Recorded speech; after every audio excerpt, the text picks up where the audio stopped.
সুপ্রিয় শিক্ষার্থী, কেমন আছো সবাই? আশা করছি সবাই অনেক অনেক ভালো আছে, সুস্থ আছে।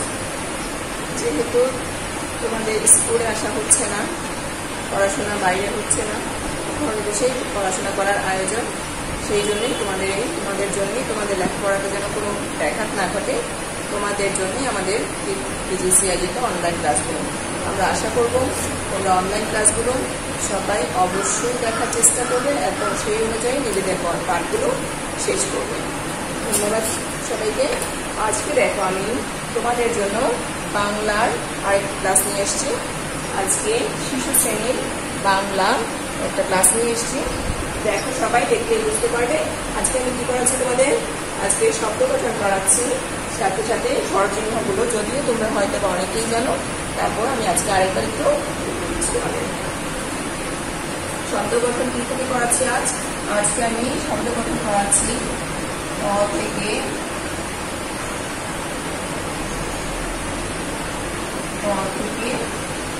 ম পর্যন্ত। ঠিক আছে, ত থেকে ম পর্যন্ত আজকে আমি শব্দ গঠন করাচ্ছি। তোমাদের বইয়ে অনেকগুলো করে থাকে শব্দ, ইচ্ছে করলেই তোমরা শব্দগুলো শিখে নিতে পারো। আজ কমপক্ষে দুটো করে আমি করানোর চেষ্টা করছি, সবাই একটু আমার সাথে বলার চেষ্টা করি। দেখো, ততে কি আছে? তবলা। ততে তবলা, ততে তরমুজ। তবলা কি জিনিস বলো? আমরা অনেকেই কিন্তু তবলা বাজাতে দেখেছি, এটা একটা বাদ্যযন্ত্র। আর হচ্ছে তরমুজ। তরমুজ কি? তরমুজ একটি ফল, যেটা আমরা খেয়ে থাকি। এরপর এসো ফতে আছে থালা। ফতে আছে থালা, আর আছে ফলে, আবার আছে ফলে। থালা কি জিনিস? যেটাতে আমরা খাবার খেয়ে থাকি। আর ফলে জিনিসটা অনেকেই আমরা জানি না, আমরা সাধারণত ব্যাগ বলে থাকি, ইংরেজিতে ব্যাগ বলে থাকি, ইংরেজি শব্দটা বেশি ব্যবহার করি। আসলে বাংলাটা হচ্ছে ব্যাগের বাংলা হচ্ছে ফলে। এরপর আসছি দতে দোয়েল। দতে দোয়েল। দোয়েল কি? দোয়েল আমাদের জাতীয় পাখি। এরপর দতে দেশ। দতে দেশ। এসছি ধতে ধোপা। ধতে ধোপা। ধোপা কারা? যারা আমাদের ময়লা নোংরা কাপড় চোপড় ধুয়ে দেয়, তারা হচ্ছে ধোপা। আর আসছি ধতে ধ্বনি। ধতে ধ্বনি। এরপরে আসো দন্তন। দন্তনতে নয়ন। দন্তনতে নয়ন। দন্তনতে নৌকা। দন্তনতে নৌকা। নয়ন কি জিনিস বলো দেখি? আমরা চোখ শব্দটা বেশি ব্যবহার করে থাকি। যেটা চোখ মানে চোখের আরেকটা শব্দ হচ্ছে, প্রতিশব্দ হচ্ছে নয়ন। চোখ দিয়ে আমরা দেখি, নয়ন দিয়েও আমরা দেখতে পাই। আর হচ্ছে নৌকা। নৌকা কি? অবশ্যই এটা একটা জলজ, যেটা কি নদীতে দেখা যায়। কতে পতাকা। কতে পতাকা। পতাকা কি? পতাকা হচ্ছে একটি দেশের স্বাধীনতা, সার্বভৌমত্বের প্রতীক। এরপর আমাদের জাতীয় পতাকার রং কি? লাল এবং সবুজ। পতে আরেকটি শব্দ হচ্ছে পাখি। পতে পাখি। এরপর আসো ফতে ফুটবল। ফতে ফুটবল। আর ফতে ফসল। ফতে ফসল। আবার আসি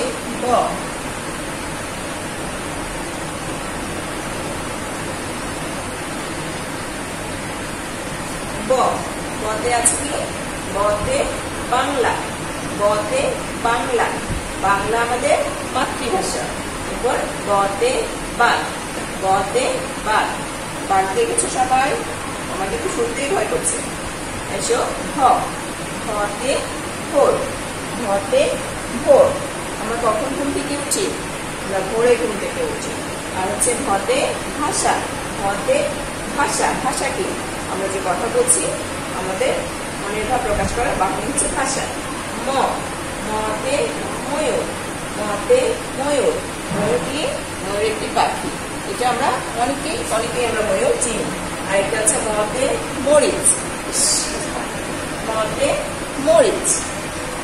ধন্যবাদ সবাইকে। তাহলে আজকে আমরা ত থেকে ম পর্যন্ত অনেকগুলো শব্দ গঠন করলাম। এরপরে এসো স্বরচিহ্ন।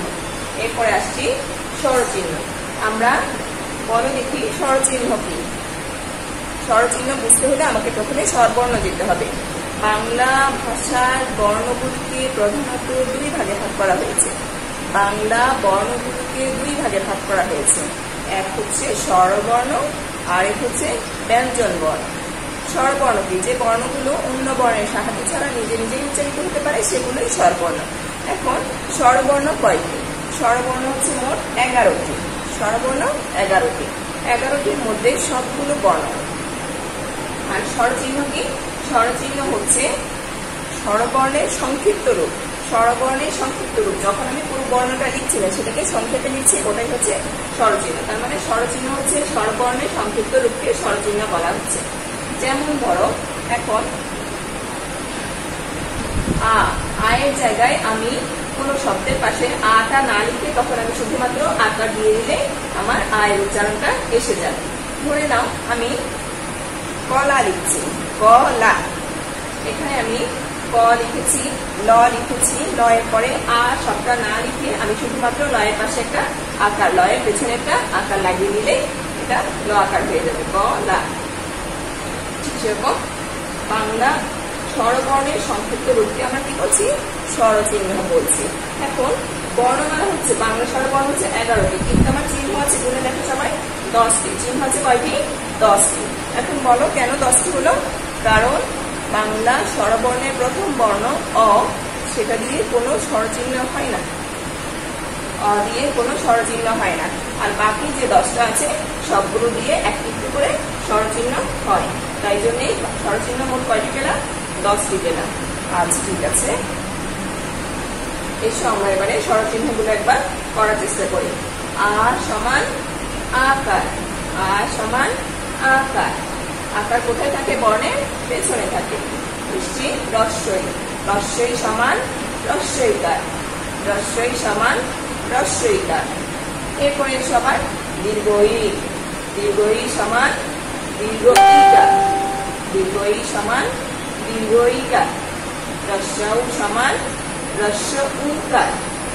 দেখো, রস্বইকার শব্দের কোথায় থাকে? রস্বইকার বর্ণের বাঁয়ে থাকে, রস্বইকার বর্ণের বাঁয়ে বসবে। আর দীর্ঘইকার বসবে বর্ণের ডানে, দীর্ঘইকার বসবে বর্ণের ডান পাশে।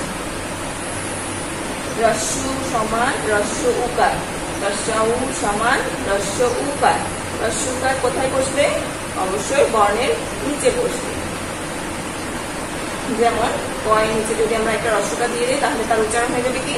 ক রস্যকার উ। এরপরে আসবো দীর্ঘউ সমান দীর্ঘ উকার, দীর্ঘউ সমান দীর্ঘ উকার। দীর্ঘ উকারও কোথায় বসবে? বর্ণের নিচে বসবে। এরপরে আসছি রি, রি সমান রিকার, রি সমান রিকার। এ, এ সমান একার, এ সমান একার। ওই সমান ওইকার, ওই সমান ওইকার। ও সমান ওকার, ও সমান ওকার। সর্বশেষ যেটা আছে স্বরবর্ণের শেষ বর্ণটা হচ্ছে ও, ও সমান ঔকার, ও সমান ঔকার। তাহলে দেখো শিক্ষার্থীরা খুব ভালো করে লক্ষ্য করো, আমরা যদি একটু স্বরচিহ্নগুলো ভালো করে শিখে যাই এবং সেটার ব্যবহারটা যদি চিনি, সেটার ব্যবহারটা যদি বুঝতে পারি, আমাদের বাংলা শব্দ গঠন করতে, বাক্য গঠনে খুব একটা একেবারেই কোনো সমস্যা হওয়ার কথা নয়। এখন তোমাকে স্বরচিহ্নগুলো শেখার পরে তোমাকে জানতে হবে সেটার ব্যবহার কি। স্বরচিহ্নের ব্যবহার যেমন কি? আকার কোথায় বসবে, রস্বইকার কোথায় বসবে, দীর্ঘইকার কোথায় বসবে, অথবা রস্যকার, দীর্ঘকার, রিকার, এগুলো বর্ণের কোন জায়গায় বসাতে হবে। আমি বলেছিলাম আকার, আকার বর্ণের ডান পাশে বসবে, রস্বইকার বর্ণের বাঁ পাশে বসবে, দীর্ঘইকার বর্ণের ডান পাশে বসবে। আবার দেখো রস্যকার, রস্যকার, দীর্ঘকার এবং রিকার, এই তিনটা চিহ্নই কিন্তু বর্ণের যে কোনো বর্ণের নিচে বসবে। এরপর আসো এ, একার এবং ঐকার, একার এবং ঐকার, এই দুটো কিন্তু বর্ণের বাঁ পাশে সামনে বসবে, বর্ণের সামনে বসবে বাঁ পাশে। ঔকার এবং ওকার, ওকার এবং ওকার, এই দুটো দেখো একার বর্ণের সামনে বাম পাশে বসবে, আর আকারটা বর্ণের পেছনে ডান পাশে বসবে। আবার বলছি, ঔকারের একার মানে ঔকারের মাঝে বর্ণটা থাকবে মাঝখানে, ঔকার এবং ঔকারের মাঝখানে তোমার বর্ণটা বসাতে হবে। তাহলে শিক্ষার্থীরা আজ এই পর্যন্তই। সবাই খুব ভালো থাকো, অনেক ভালো থাকো, সুস্থ থাকো, সুন্দর থাকো এবং অবশ্যই ক্লাস অনুযায়ী লেখাপড়া করার চেষ্টা করো। ধন্যবাদ সবাইকে।